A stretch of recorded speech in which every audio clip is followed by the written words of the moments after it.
Okay sir. Pravin Yadav.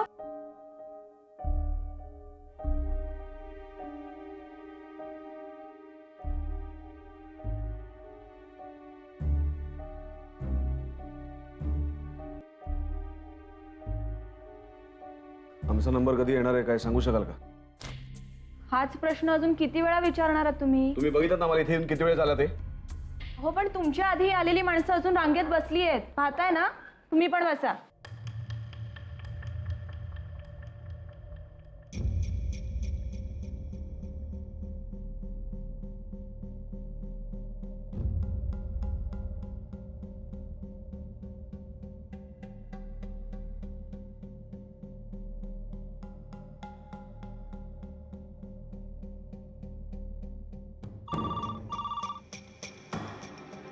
Hello. Okay. विवेक सोनार.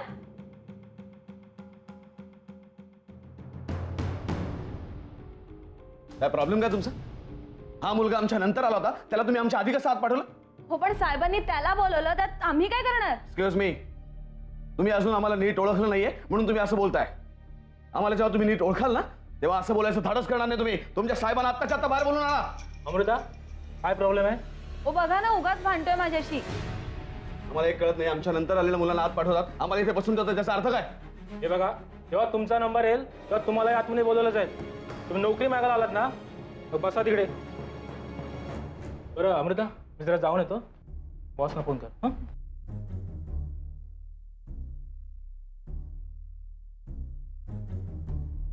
Sorry.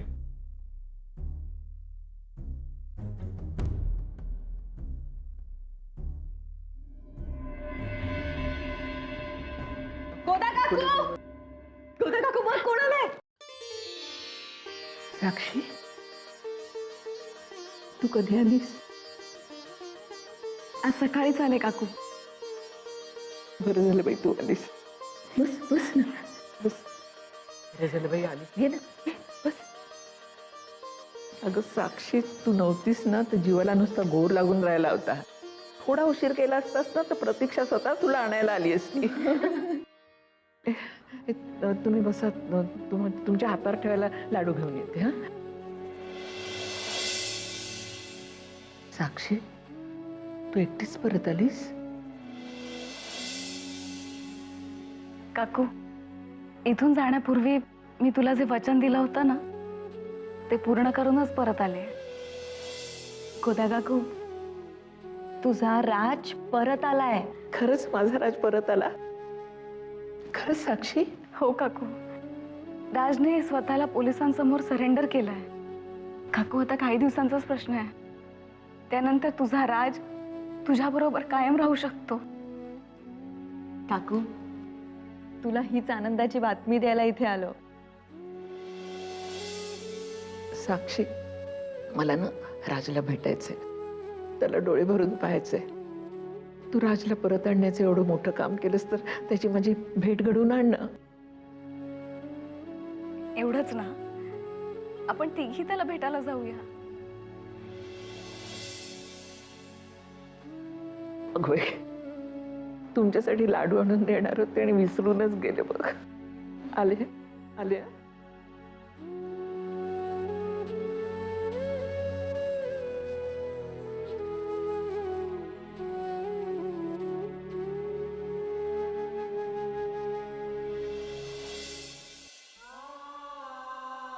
आता no अश्रू.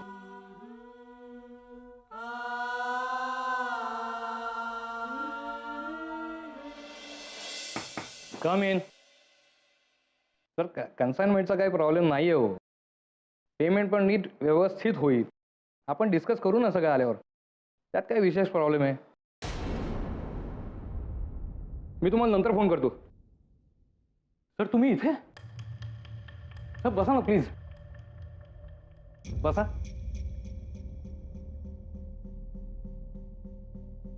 काय घेणार सर? चहा, कॉफी? नोकरी. विक्रमादित्य राजे शिर्के, तुम्ही इथं इंटरव्ह्यूला? काय आमची थट्टा करता काय? हे बघा, आम्ही तुमची कुठल्याही प्रकारे थट्टा करण्यासाठी इथे आलो नाही आहोत. आम्हाला खरंच नोकरीची गरज आहे. आम्ही कोण आहोत हे तुम्ही विसरून जा. आणि प्लीज आमचा इंटरव्ह्यू घ्या. आम्ही जर तुम्हाला नोकरीसाठी योग्य वाटलो, लायक वाटलो तर माफ करा विक्रमादित्य राजे, अहो तुमच्यासारख्या माणसाला नोकरी देण्या इतकी माझ्या आणि माझ्या कंपनीची लायकी नाही हो. अहो माझ्यासारखी कित्येक माणसं तुमच्या कंपनीत एक्झिक्युटिव्ह पोस्टवरती काम करतायत. हे बघा, तो आमचा भूतकाळ आहे. आमच्या कंपनीमध्ये कोण कुठल्या पोस्टवर काम करतं हे आमच्यासाठी महत्त्वाचं नाही आहे. तर आत्ता आम्हाला नोकरी मिळणं हे आमच्यासाठी जास्त महत्त्वाचं आहे आणि ती आमची गरज आहे. ही आमची सर्टिफिकेट्स बघा आणि प्लीज आम्हाला सांगा की आम्हाला नोकरी मिळू शकते का. एकदा बघून तर घ्या. म्हणजे याचा अर्थ इथे आम्हाला नोकरी मिळणार नाही. ठीक आहे.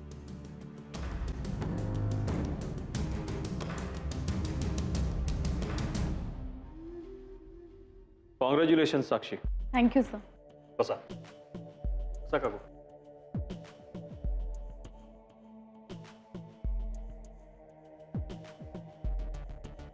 I am proud of you Sakshi. तू आज अशी कामगिरी केली आहेस की ज्यामुळे आम्हा सगळ्यांनाच तुझा अभिमान वाटतोय. सर खरं तर राजला ह्या सगळ्यातून बाहेर काढायचं होतं मला, म्हणून तुमचा प्रस्ताव स्वीकारला मी. राजच्या बाबतीत आता तुमच्यावर खूप मोठी जबाबदारी आहे. साक्षी, मी तुला दिलेल्या शब्दापासून कधीही मागे हटणार नाही, पण त्यासाठी थोडा वेळ जावा लागेल. राजच्या मदतीने आम्हाला त्या अतिरेक्यांच्या सगळ्या कारवाया हाणून पाडायच्या. या सगळ्यामध्ये राजच्या जीवाला धोका आहे असं नाही का वाटत तुम्हाला? राजच्या केसालाही धक्का लागणार नाही. ती जबाबदारी आमची. तुम्ही निश्चिंत राहा. माझ्या राजची लवकर सुटका होईल ना. त्याच्यातून घडल्या असतील चुका, मी नाही म्हणत नाही, पण त्या बिचाऱ्याचा यात काहीही दोष नव्हता हो. त्याच्या बाबतीत परिस्थितीच इतकी भयंकर बनली होती की त्याला त्याच्या मनाविरुद्ध वागावं लागलं होतं. ही गोष्ट तुम्ही का समजून घेत नाही? काकू, राजवर तुमचं मुलासारखं असलेलं प्रेम मी समजू शकतो, पण तुम्हीही जरा मला समजून घ्या. माझ्यावर विश्वास ठेवा. पोलिसांचे कायदे हे केवळ गुन्हेगारांना शिक्षा करण्यासाठी नसून त्यांना एक माणूस म्हणून जगण्याची आणखीन एक संधी देण्यासाठी अंमलात आणायचे असतात. या मताचा आहे मी. आणि राजच्या बाबतीत अशी संधी देण्यासाठी मी स्वतः प्रयत्न करेन.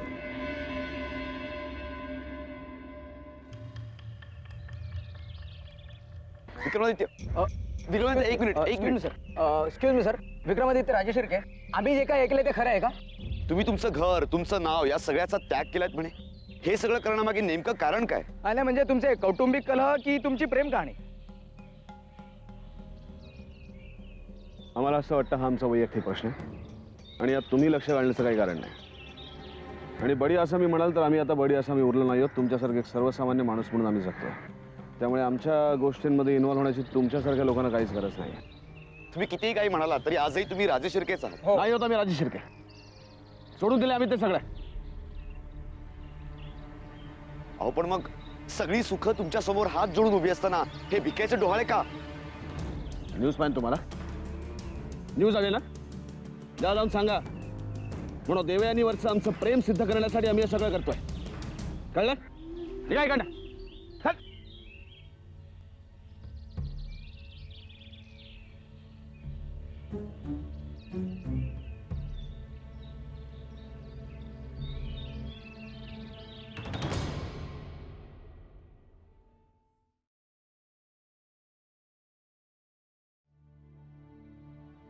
राज,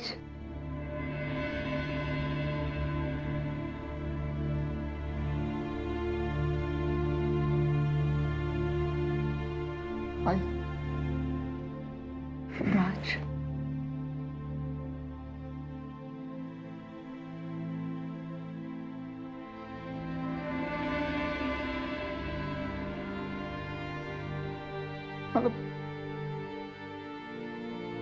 मला माफ कर. तू माझ्यावर मुलासारखं प्रेम केलंस आणि मी तुझ्याशी खोटं बोललो. खरं सांग, मला मला तुझ्यापासून काही लपवायचं नव्हतं, पण इतक्या वर्षांनी मिळालेलं आईचं प्रेम मी गमावून बसेन अशी भीती होती का मला? काकू तू तुम्हाला वाटेल ते शिक्षा दे, पण एक विनंती, माझा तिरस्कार करू नकोस. तुझ्याशी असलेलं माझं आईचं नातं तोडू नकोस. राज, वेडायस तू. तुझा तिरस्कार करू शकेन का रे मी? अरे आत्तापर्यंत तू जे काही केलंस ना, त्याच्या मागचं खरं कारण साक्षीने सांगितलंय मला. तुझा राग कसा करू मी? सुखांची जाणीव होते ना तुला, पण तुला अशा अवस्थेत पाहून मला वाईट वाटतं. त्याच काय करू मी?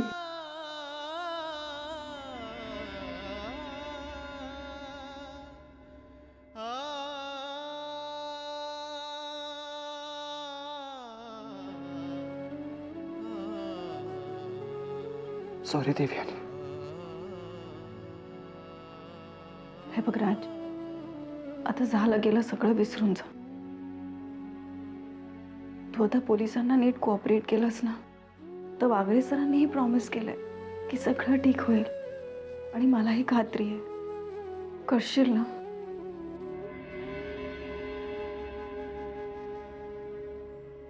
थँक्स राज.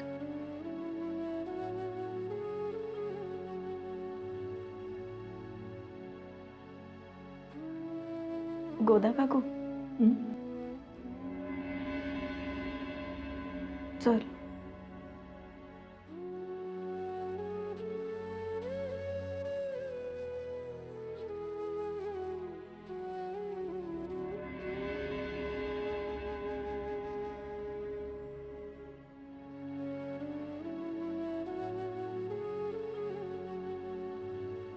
मला खरंच वाटलं नव्हतं तू स्वतःला सरेंडर करशील म्हणून.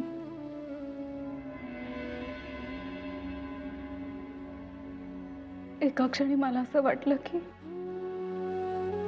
आता सगळं संपलं. असं वाटत होतं की मी तुला कायमचं गमावून बसले. सॉरी साक्षी, तुझ्या असं वाटण्याला मीच जबाबदार आहे. त्या दिवशी रागाच्या भरात मी तुला खूप बोललो, पण तू निघून गेल्यावर जगायला काही कारणच उरलं नाही. मग पोलिसांपासून पळण्याला काय अर्थ आहे? आणि मी जर पोलिसांना सरेंडर केलं नसतं तर तूही माझा तिरस्कार केला असतास. म्हणूनच मी हा निर्णय घेतला. साक्षी, समज इथे मला नशिबाने दगा दिला आणि मला मोठी शिक्षा झाली तर? मी आयुष्यभर तुझी वाट बघायला तयार आहे. Sakshi, come in. Vikramraje, have a seat.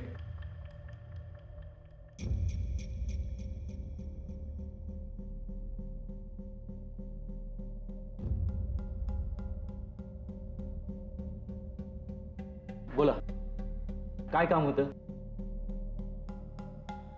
आम्ही नोकरीसाठी इथे आलो. तुम्ही नोकरीसाठी इथे आलात? हे बघा, आता तुम्ही इतरांसारखं आम्ही तुमची थट्टा करतोय असं समजू नका. तुमच्यासमोर विक्रमादित्य राजशिर्के बसला नसून फक्त एक विक्रमादित्य बसलाय आणि त्याला खरंच नोकरीची गरज आहे. मी विचारू शकतो का, का गरज आहे? आम्हाला नोकरीची गरज आहे, एवढं पुरेसं नाही आहे का सर? विक्रमराजे, तुम्ही इथे नोकरी करणं व्यक्तिशः मला आवडणार नाही. आणि तुमची इच्छा असेल तर नाही म्हणायचं धाडसही माझ्यात नाही. पण ज्या पोस्टसाठी इंटरव्ह्यू आहे त्या पोस्टवरती तुम्ही काम करणं मला प्रशस्त वाटत नाही आहे. तेव्हा आता तुम्हीच सांगा की कोणत्या पोस्टवर काम करणं तुम्हाला आवडेल. नाही, आमच्यासाठी कुठली नवीन पोस्ट निर्माण करण्याची गरज नाही आहे. ज्या पोस्टसाठी आम्ही इथे इंटरव्ह्यू द्यायला आलो आहे तीच पोस्ट जर तुम्ही आम्हाला दिलीत तर आम्हाला खरंच खूप बरं वाटेल. तुम्ही मला लाजवताय. ठीक आहे, मग ही नोकरी आम्हाला मिळाली असं आम्ही समजायला हरकत नाही ना? हो हो हो हो ना. Thank you sir. It's my pleasure. मी माझ्या मॅनेजरला सांगतो सगळं. ओके, एक सेकंड. हां, हॅलो. बोला सर.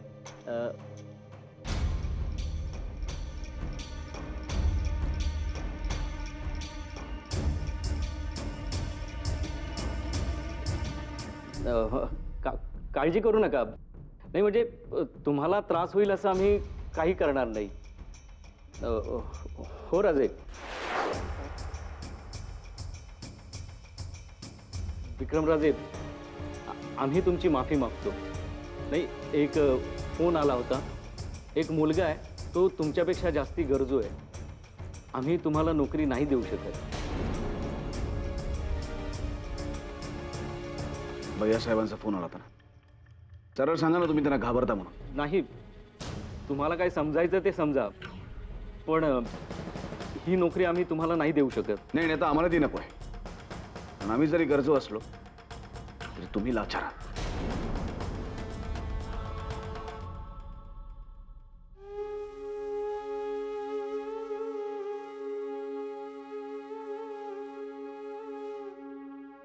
साक्षी, काय झालं? काही नाही. मग तरी अशी उदास का? देऊ, राजने माझ्यामुळे सरेंडर केलंय खरं, पण आज तो स्वतःचं स्वातंत्र्य गमावून बसलाय हेही तितकंच खरं आहे. आणि या सगळ्याला मीच जबाबदार. हे बघ साक्षी, आता काळजी करू नकोस. यापुढे सगळं ठीक होईल. होय साक्षी, राजला भेटल्यावर मलाही तसंच वाटते. पण मला वाटतं आपल्याला आता इथून निघायला हवं. देऊ, राजने सरेंडर केलंय हे विक्रमला माहितीये? नाही अजून. फोन कर ना विक्रमला, मला सुद्धा बोलायचं त्याच्याशी. कर ना ग. ठीक आहे.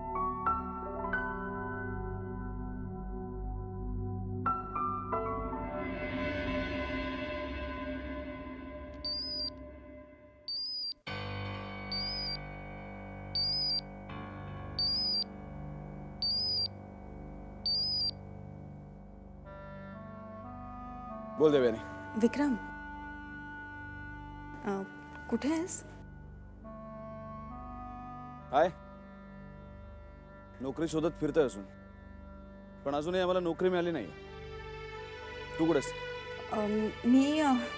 मी पोलीस स्टेशनमध्ये आले होते, तिथूनच बोलते. पोलीस स्टेशन का? काय झालं? तू तिथे काय करतेस? तेच सांगण्यासाठी फोन केलाय. विक्रम, साक्षी ज्या कामासाठी गेली होती ना, ते काम पूर्ण झालंय.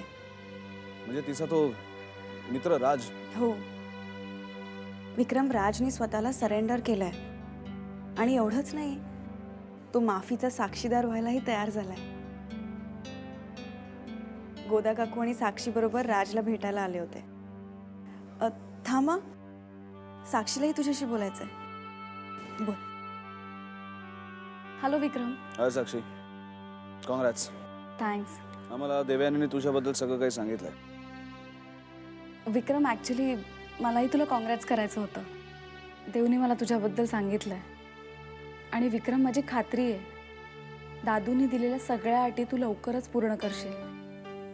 आणि हो, आपण लवकरच भेटणार आहोत. प्रॉमिस? प्रॉमिस.